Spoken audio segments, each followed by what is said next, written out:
What's going on, everybody? Sergeant Freeman Deckbo, Vermont Air National Guard recruiter. Before I start addressing these questions, I just want to say this is a video of me talking to y'all directly. This has nothing to do with the military. It doesn't come from the military perspective. This is just me answering this question. Okay, so the question was, why do you serve in the military of a country that doesn't protect and defend you? And there's so many ways I can go with this. Number one, I think you can hear the accent. I was not born in the United States. I'm not originally American. I became American. I was born in Togo, moved to the US, became American, joined the military after. So why join the military of a country that supposedly doesn't care for you? Well, I think the number one thing we need to take into consideration is that we all have some fundamental rights. And it was my choice to join the Air National Guard, and that's that. It's my choice and my right as an American to do so.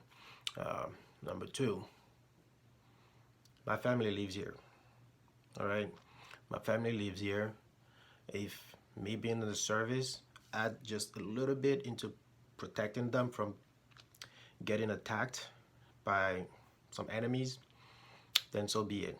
This is where we lay our head. So if me serving protects them a little bit, then well, that's the price to pay, right? And then there's a few things we need to look at. One thing I understood real quick when I moved to the United States is that because of the history of this country, a lot of the things I hear is we don't have generational wealth as minorities. But what people don't realize is there's so much that the military can provide you, right? I've known people who join the military because they love the country so much, regardless of race.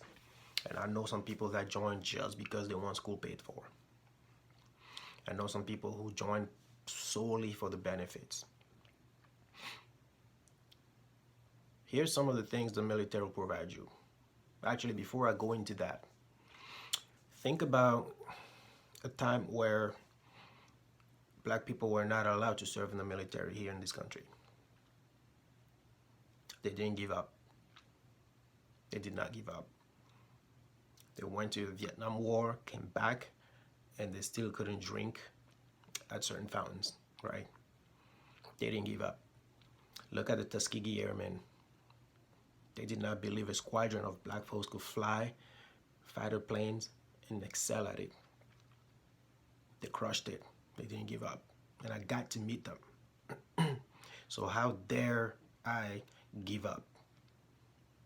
That's not how it works.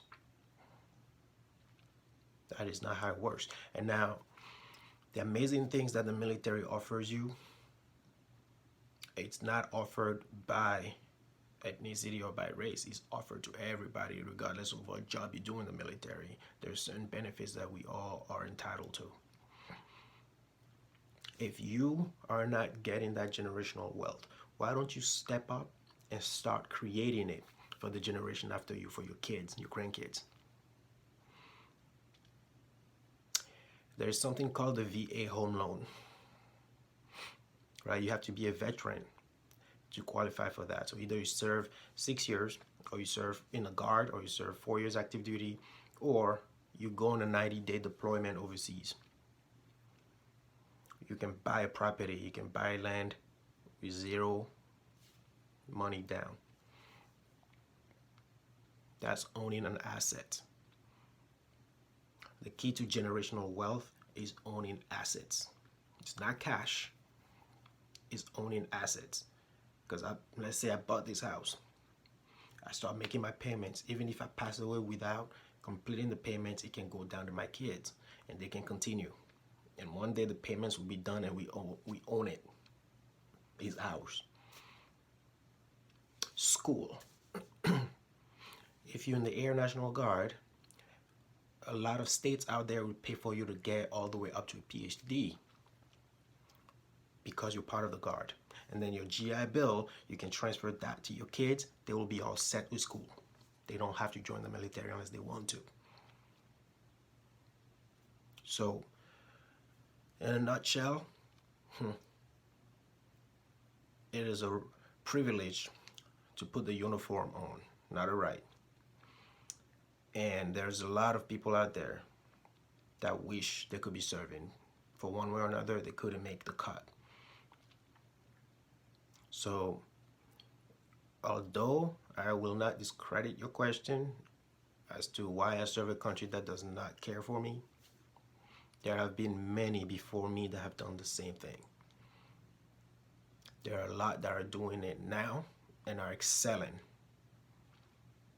It's not about you, it's not about me, it's about the country we live in. As a recruiter, my office is the most diverse on that base. We have somebody who's mixed, we have a few black folks, we have Spanish, we have white, we have everything, and we all work together and excel together and struggle together. And I think the big misunderstanding is that you will never really know what we do in the military unless you're part of it. It's like a completely different life. So don't judge something that you have no idea about, okay? That's the easiest way I can put it. And every branch is different. Every single branch is different. So understand or experience it for yourself before you judge it. If you have any more questions, you know how to reach me. Life is now. Peace.